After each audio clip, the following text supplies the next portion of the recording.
இருந்து பணியாற்றி கொண்டிருக்கின்ற வேளையிலே ஈழத்தில் போர் ஏற்பட்டு அதன் காரணமாக சுவிட்சர்லாந்துக்கு 1990 ஆண்டு நவம்பர் மாதம் 1ஆம் தேதி ஏதிலியாக பதிவு செய்து கொண்டேன். அப்போது நான் இடைத்தங்கலாக ஒரு நாட்டில் சட்டப்படி நான் சிலவற்றை கூற முடியாது தங்க வேண்டிய நாட்டில் இருந்த அன்றைய தமிழ் எனக்கு ஏற்பட்ட உணர்வு. அப்போது நான் தூய தமிழ் தாக்கம் பெற்றவன் அல்ல, ஆங்கிலமும் கலந்து மற்றும் மொழிகளும் கலந்து கவிகளை என் எண்ணப்படி எழுதுவேன்.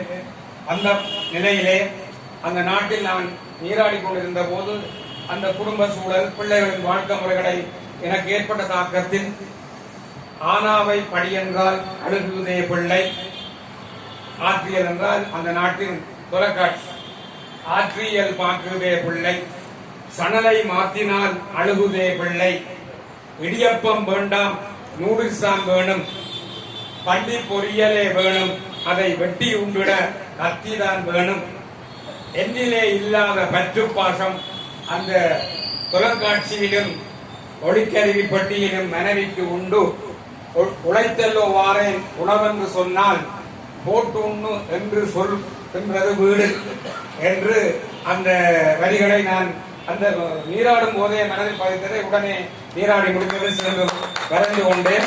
அது என் அகத்தில் வரையப்பட்டதால் இன்றும் எத்தனை ஆண்டுகள் நான் 35 ஆண்டுகள் தாண்டிவிட்டேன். நான் இன்றும் சொல்லக்கூடியதாக இருக்கிறது.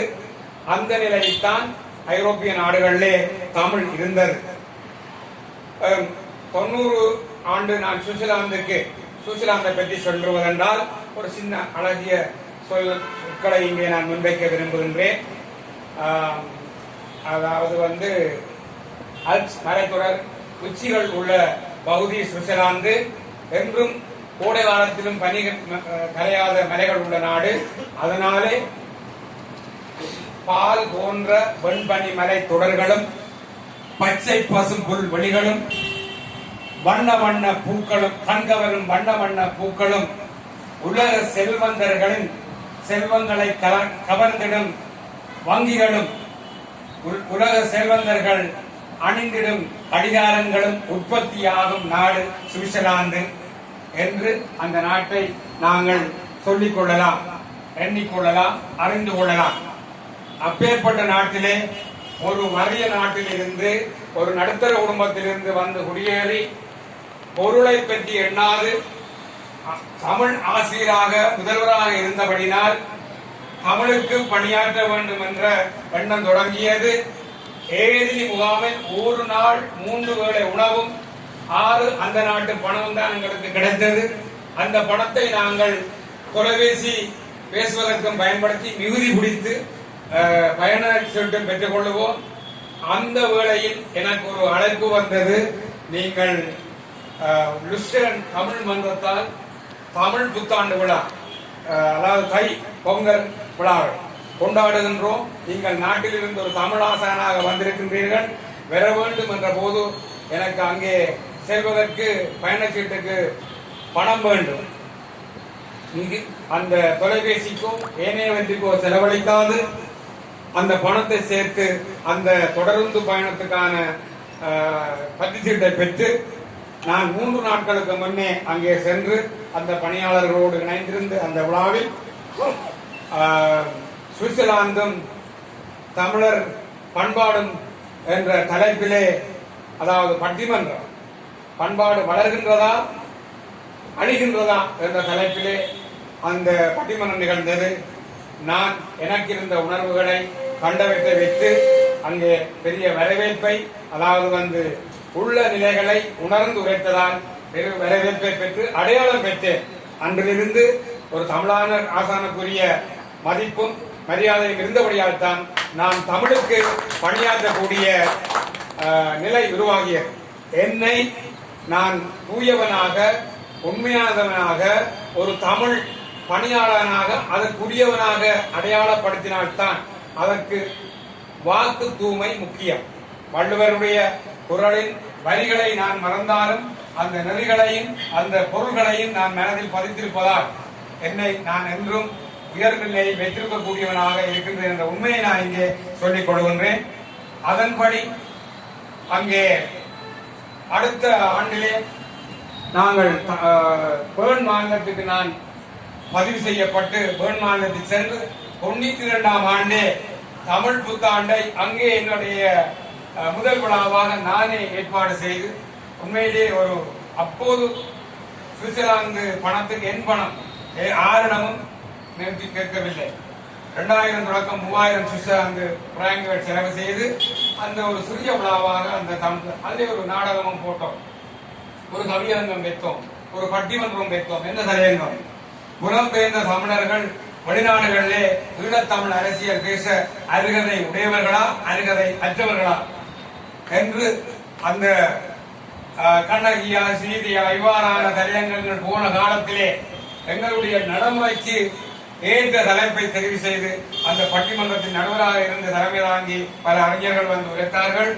அப்போது குஷ்புவுக்கு சங்கிலி போடுற காலம், அதையும் அந்த அருகதை அற்றவர்கள் என்ற தலைப்பில் பேசியவர்கள் பேசினார்கள், அருகதை உடையவர்கள் என்ற தலைப்பிலே பேசியவர்கள் என்றும் எனக்கு அந்த நடுவராக இருந்தவரினால் அந்த கருத்துக்களை உருவாங்கியவரினால் ஒரு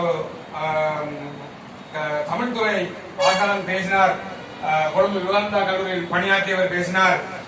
எங்கள் உடல் தான் இங்கே இருக்கின்றது, எங்கள் உள்ளமெல்லாம் இடத்தில் தான் நடக்கின்றது என்று ஆகையாலே நாங்கள் பேசுவதற்கு அருகதை உடையவர்கள் என்ற ஆணித்தரமான கருத்தை அங்கே வைத்தார்கள்.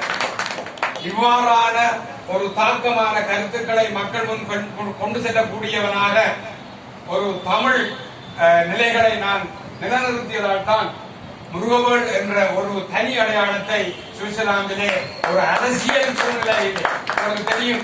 இங்கேயும் அரசியல் சூழ்நிலை, அதுவும் போராட்ட அரசியல் சூழ்நிலை என்றால் ஒரு கத்தி முனையில் துப்பாக்கி முனையில் உள்ள அது வெளிநாடாண்டாக இருந்தாலும் கூட தீவிரமாகத்தான் இருக்கும். அந்த சூழ்நிலையிலும் நான் சொல்வேன், நான் தமிழுக்கு பணி செய்வதனை ஒழிய அரசியலில் வெறுப்பு அல்ல, அதில் சிக்கிக் கொள்ளவோ தமிழை சிதைத்துக் கொள்ளவோ எனக்கு எந்த நிலையும் கிடையாது. அதுதானே ஒழிய மற்றும்படி நான் என்னுடைய வயதுக்காரர்கள் திலீபன் என்னுடைய வகுப்பு நண்பன், அவருடைய பெயர் பார்த்தீவன், ராசையா பார்த்தீவன். ஆனால் என்னுடைய ஊருக்கு அயலில் உள்ள அண்டாவளையை சேர்ந்த திலீபன் தளபதியின் ஒன்றவிட்ட அண்ணன், அவரை அங்கே தேர்வு செய்தவர். அவருக்கு கேடு சேர்ந்த பெயர், ஏனென்றால் அவர் கல்லூரியிலே தடை தாண்டி பாய்வதிலே வல்லவர். அதை பொன்னம்மான் அவர்கள் அதை கண்டுகளித்தவர். அதை பயிற்சியிலே அங்கே பெயர் வைத்ததால் கேடில் சென்று பெயர் வைத்தார். ஆனால் அவருடைய பெயர் தான் திலீபன், மகாலிங்கன் திலீபன். அந்த பெயர் ஒரே கல்லூரி நண்பன் என்றபடியால் தான் திலீபனுக்கு வைக்கப்பட்டது. அவரால் கவர்ந்து அந்த திலீபனால் கவர்ந்து ஈர்க்கப்பட்டவர் என்பதால். அதே காலத்தில் ராதா அவர்களும் எனக்கு 2 ஆண்டுகள் முன்புதான் கற்றவர். இவ்வாறாக மிகவும் அந்த அமைப்பிலே திறமையாகவும் கல்வியாளர்களாகவும் அந்த அமைப்பை அவர் தலைமை தாங்கினாலும் யாழ்ப்பாணம் ஒரு கல்வி சார்ந்த சமூகம் திரும்பி பார்த்து அந்த அமைப்பை ஏற்றுக்கொண்டு யாழ்ப்பாணத்திலே முதன்மை அமைப்பாக வருவதற்கு இவர்கள் தான் இந்த கல்லூரி என்னுடைய சக நண்பர்களான் காரணம். அவர்களோடு கற்றும் இங்கு நான் முரண்படவில்லை. நான் சொல்லிய துணிவான கருத்து. ஏனென்றால் என்னுடைய நண்பன் பயிற்சி பெற்று போட்டு அதாவது திலீபன் அவர்கள் வந்து எனக்கு முதலாவது கண்டபோது எனக்கு சொன்ன, அண்ணன் நீங்கள் கல்லூரியிலும் தமிழ் என்று பணியாற்றியவர்கள், தொடர்ந்தும் பணியாற்றுங்கள், இந்த சீருடை உங்களுக்கு வேண்டாம் என்று சொன்னார். அது எனக்கு ஒரு நல்ல மந்திரமாக இருந்தது. அது அதாவது தந்தை சொல் மந்திரம் இல்லை, தாயர் கோவில்லை என்பது போல் மிகவும் ஒரு உண்மையான நண்பன் சொல்வது ஏன் எனக்கு அதை தனிப்பட சொன்னார். அவர் நிறைய பட்டுணர்ந்திருக்கின்றார், அறிந்திருக்கின்றார். ஆனால் தான் பயிற்சி பெற்றுவிட்டு சீருடை அடைந்திருக்கின்ற அந்த கடமையை செய்ய வேண்டும், செய்கின்றேன். ஆனால் நீ தமிழுக்கு என்று முன்கூட்டியே செய்கின்றாய், அதையே தொடர்ந்து செய் என்று வரை செய்கின்றேன். இதுதான் உண்மை. அடுத்து இந்த நிலையிலே